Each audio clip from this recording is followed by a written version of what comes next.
Hey guys! Today we're going to be talking all about drugstore eyeshadow palettes. The best, the worst, the honest, unfiltered truth. So what I'm going to do in this video is take you guys through my thoughts on all of these palettes, kind of more talking about them through the brands. This is going to be only about palettes that I think are reasonably easy to acquire. So I'm not including the Shop Hush app, for example, in this video, since you do have to go through an app to get that. I have a dedicated video on that. I do think those products are great. I will link that if you're interested, but this will only be on more easy to acquire drugstore, sorted into categories that make sense to me.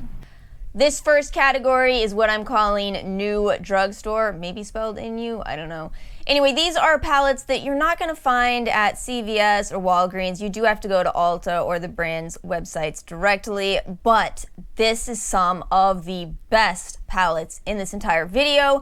They're a little pricier, but I promise you guys, these are, in general, worth the price. So let's get into the specifics.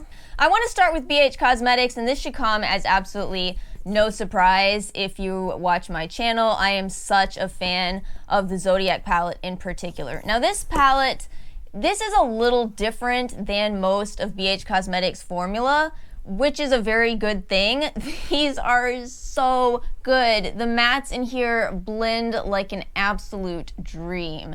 Just incredible quality. And then the shimmers in here, the shimmers. BH Cosmetics has always had this gorgeous foil type of shimmer finish, and in here you just have it combined with some of the best mattes out there. It's $24, but I swear to you, this is better than a lot of $40, $50, $60 eyeshadow palettes. It is absolutely worth it, and this is genuinely, if you don't want any other recommendation than one, this is it. This is my recommendation. As for BH Cosmetics as a brand, I do really like their formula, and I do love how unique and innovative a ton of their palettes are. They're just colorful and fun, and for me, I do have a bit of a bias towards wanting more of these bright, fun palettes that BH Cosmetics does so very well. It's just hard to be disappointed by the quality here. Just a really good brand. Absolutely one I recommend, especially if you're into color. I really have grown to absolutely love them. I want to talk about Juvia's Place next, which I love pretty much equally to BH Cosmetics. This is also a brand that has an incredible formula. Beautiful mattes, beautiful shimmers, beautiful creativity and inspiration to their palettes.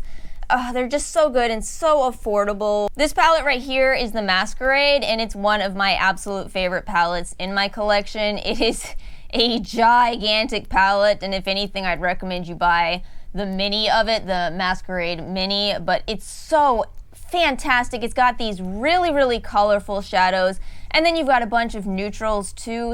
It's a perfect all-in-one, does-everything palette. Again, same as with the Zodiac palette. I don't think you're going to be at all disappointed if you get the Masquerade or pretty honestly any of Juvia's Place palettes. Let's chat about ColourPop. Now, I really like ColourPop, and I cannot sit here and lie to you and say that this formula is not good, because it too is an amazing formula. However, you may notice that I don't own that much from ColourPop. That's because a lot of their palettes, for me, get a bit repetitive, but I don't want to make that sound like it's a negative thing. This one right here is Semi-Precious, by the way, from the flop of a Sephora collection. Oof. I did say this was going to be unfiltered, so there you go. But ColourPop really does make great eyeshadows. I'll put up on the screen a picture of one of their more classic ones, so you can see what I mean. They kind of do this thing where they have a lot of browns, tans, beige colors, which are so perfect for beginners. But for me, I don't own that much because I have those colors a million times over. So one thing I really hope with ColourPop is that they kind of start branching out a little more, doing some more creative palettes. I would buy more if they did, but again, I don't want this to come off as it's not good. I think if a ColourPop palette is your first palette ever, I think you are off to a fantastic start. Alright, I saved Morphe for last because I kind of have a lot of thoughts on them, much like a lot of other small content creators. So here's the deal with Morphe. Morphe's eyeshadows are not bad. In fact, I would even say that they are good. The problem is they're so repetitive. Look at this palette. I mean, look at it. It's so many browns. So I think a lot of the frustration that people have with Morphe is two things. One, that, you know, again, we have this situation of wanting a little more creativity, and then also there's the whole influencer shilling of the brand. You have to understand from a business perspective, Morphe's really smart. They pay influencers way more than any brand I will talk about in this video, and that's why people love them. You know, if you're making a lot of money to say you love something, then it's not really even a lie. It's that you love the act of making so much money from pushing the products. So it kind of ends up being a bit of a complicated situation, but I don't hate Morphe. I think they're very overrated, to be honest with you. This right here is one of the Jaclyn Hill Vault palettes, and I do find it very difficult to work with. And to be honest with you, in my personal opinion, I don't think it's quite worth the $15 when you can buy a ColourPop palette for $16. Now again, that's my opinion, but a lot of these are they're really difficult to work with and just not the best quality. But again, that's because when it comes to Morphe, you are paying for the fees that they pay the influencers. In all truth, if you're doing affiliate links or talking about products, you don't make that much off of it, except for in the case of Morphe. So, you know, this is not some private information. Google Morphe's business model and read about it if you're interested. They're actually really proud of their business model, and I respect them for it. But as for me, I don't think that this is one of the best eyeshadow palette brands out there, and I would recommend the other three before I would recommend Morphe.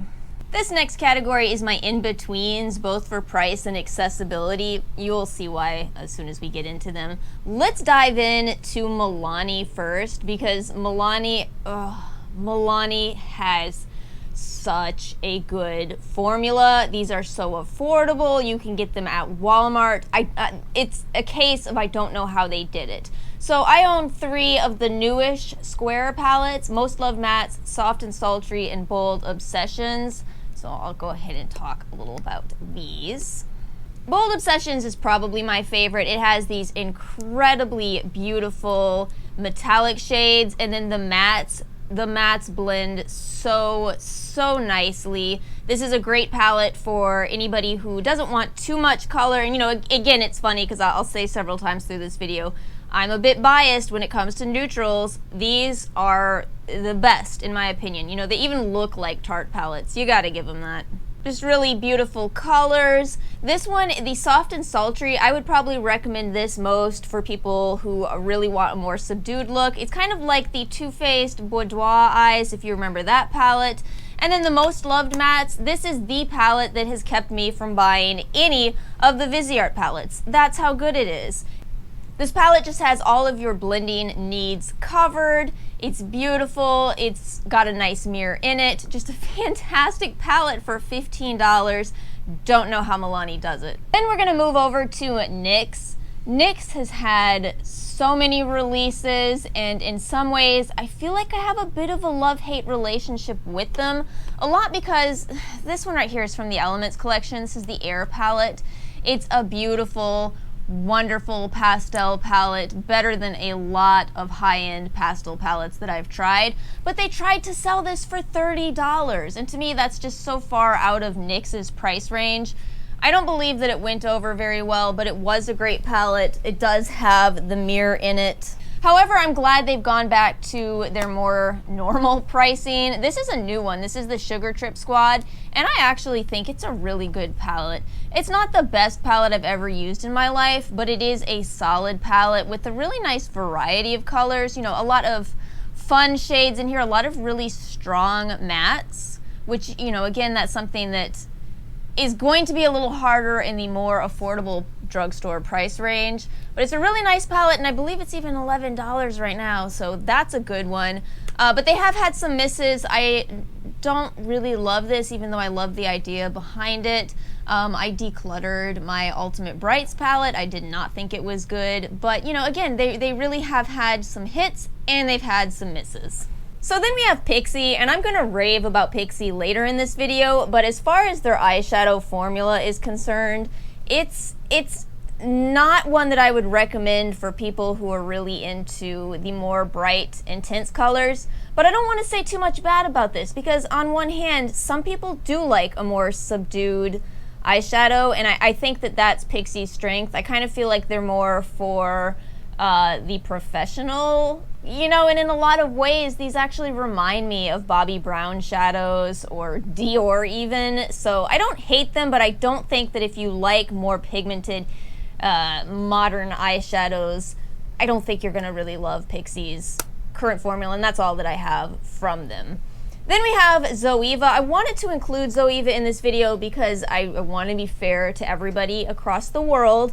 Zoeva is not easily accessible in the US at all. It's very expensive to ship these palettes here, but for the rest of you guys, this brand, you really could put this in the first category I had in this video. I think they're in that in-between, but they have a fantastic formula. When I did the price conversions, this palette was around 22 USD.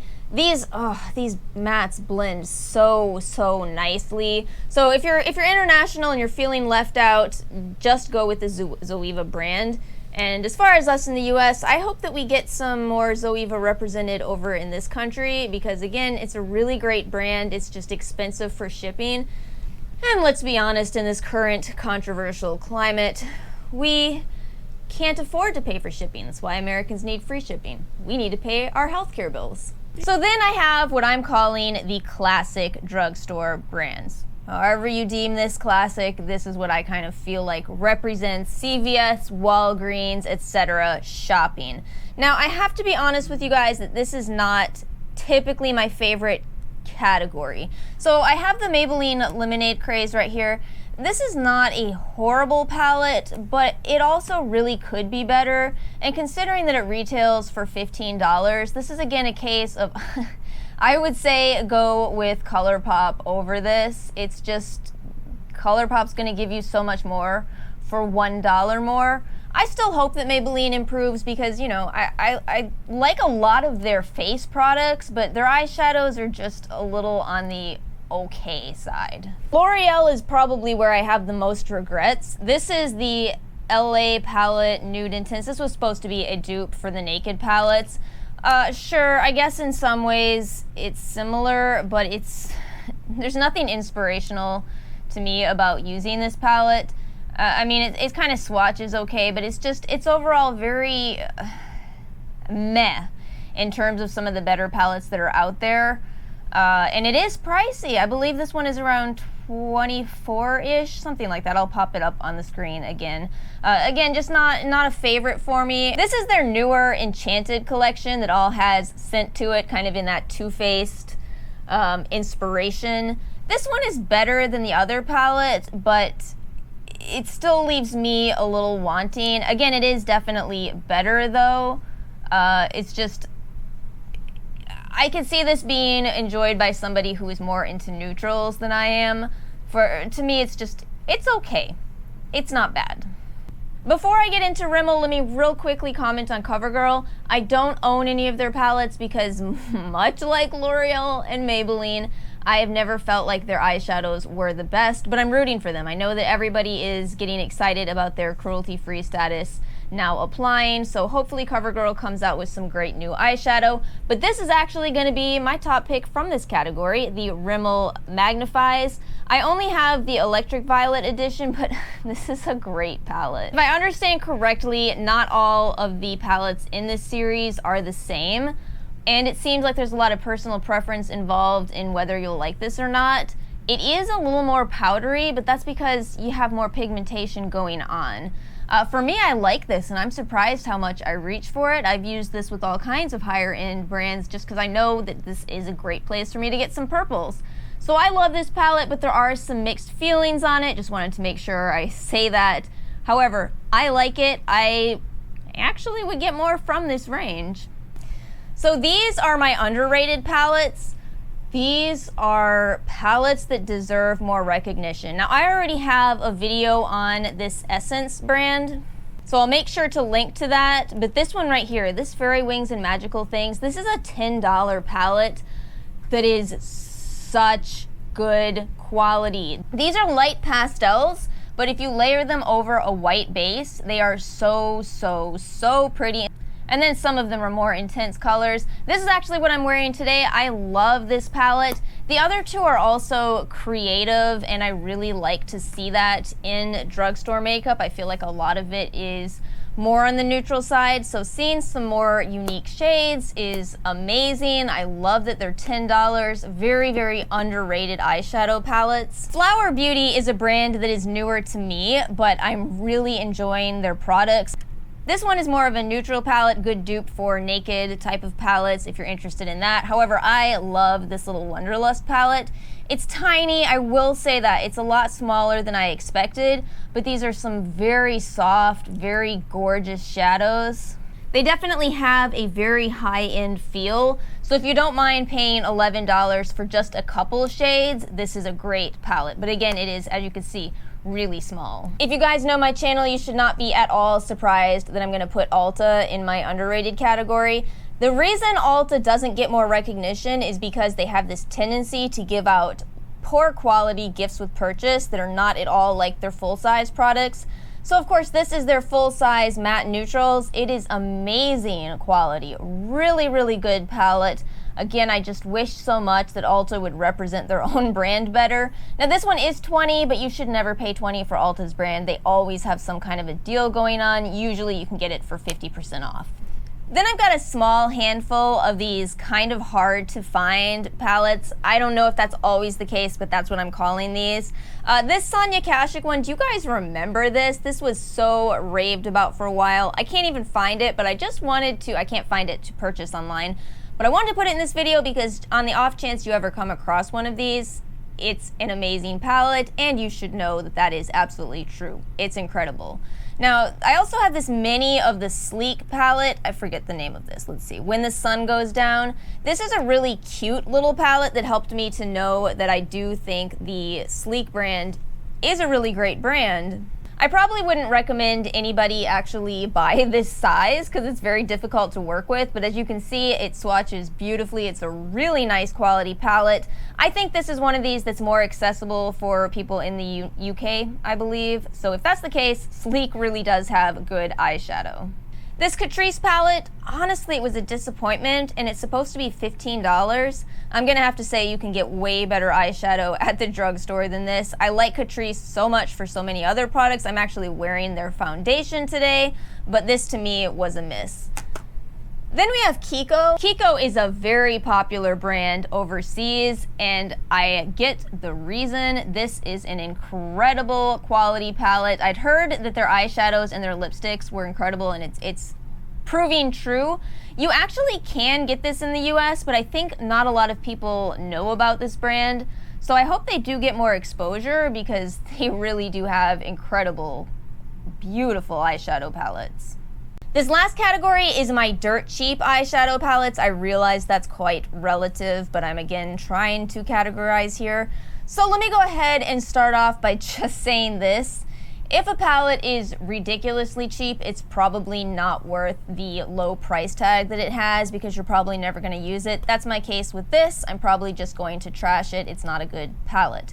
Makeup Revolution, their prices are a bit all over the place, but I'm including them here because this was a $7 palette. That's pretty darn affordable.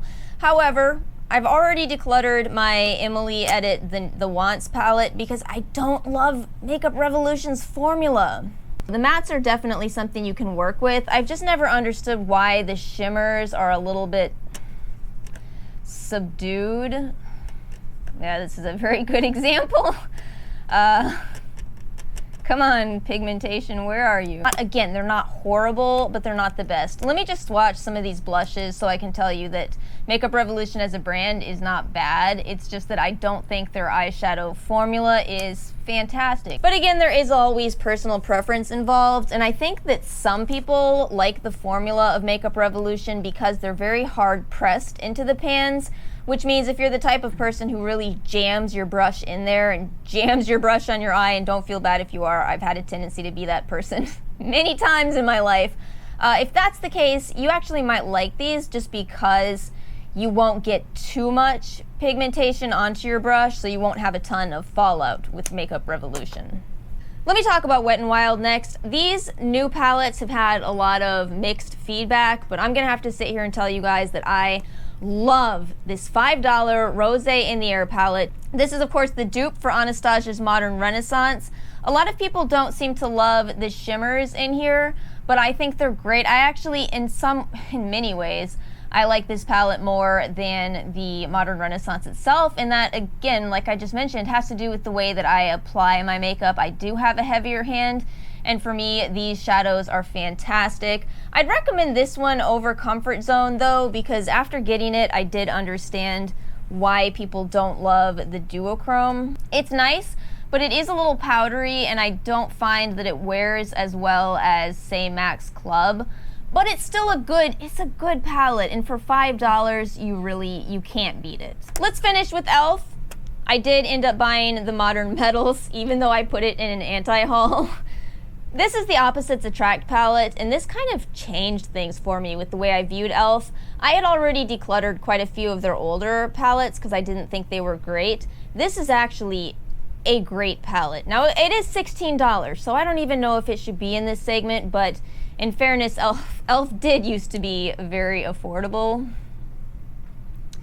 The thing with this palette is that some of the shades are beautiful and easy to work with, and then others, not really so much. So that one right there, Wise, that's given me some issues, as well as this purple. These are both matte colors. They don't blend out as nicely as I'd like them to, but in all truth, that's the only problem shades in this palette. Everything else is beautiful, so easy to work with, and you get so many great eyeshadow colors for the price. And by the way, these are so pigmented that I've seen them on deeper skin tones and they look just as beautiful. So I'm really proud of e.l.f. I think they've come a long way with their eyeshadow formula, and I'm excited to see where they're gonna go in the future. So I do want to end this video by talking really quickly about some singles and really tiny palettes, but we'll make this quick because I think there's only a few things you really need to know. Now, a couple of, well, actually quite a few dupes have come out of the Stila Glitter and Glows. I'm going to tell you right now that the only one that I think is truly a dupe is the Pixi Fairy Lights. This is a phenomenal formula. It's every bit like the Stila Glitter and Glow. You can't tell a difference. It's just $9 cheaper. However, if you really can't afford this, then I would say the Essence Metal Shock is probably my second pick. But again, this is just so worth it that would be the one that I pick. I also, of course, have to mention the ColourPop Super Shock shadows. These are so good, but they do have a drawback, and that's that their lifetime isn't quite as long as a lot of shadows that are not in this really soft formula. These will definitely dry out. Here's an older one, and I don't even know if I should open this. Let's see. Yeah, so they don't last very long, but they really are great products for about probably 6 months to a year. The L'Oreal Infallible actually in a lot of ways reminds me of the Super Shocks, but I will say that it has a longer life, although mine looks rough as well, but that's a very old shadow and it's held up quite nicely.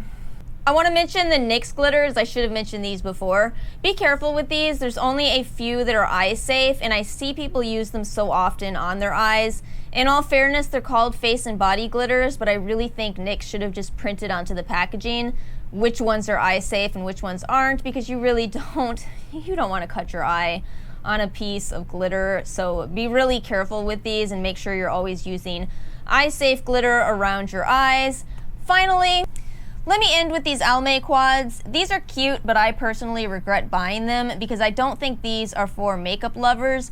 These are more for people who just kind of walk into a drugstore and want something to match their outfit for a party, something like that. In that case, they're really cute, but I'm going to tell you now from personal experience, if you are a makeup lover, you are going to forget that you bought these. They did give me some hope, though, for Almay. I think they're a very forgotten brand, and I actually was pretty impressed with the quality of these. So I'm hoping that Almay can come out with something more interesting to those of us who are really into makeup. Although, with all due respect, I know that there are people who will enjoy these. That is all I have for this video. Please do feel free to leave me a comment below. Let me know if you have any differing opinions, if you agree with me on anything, because again, I love feedback from you guys. I really do. Thank you so much for watching, and I hope you found this video helpful. I'll see you guys next time.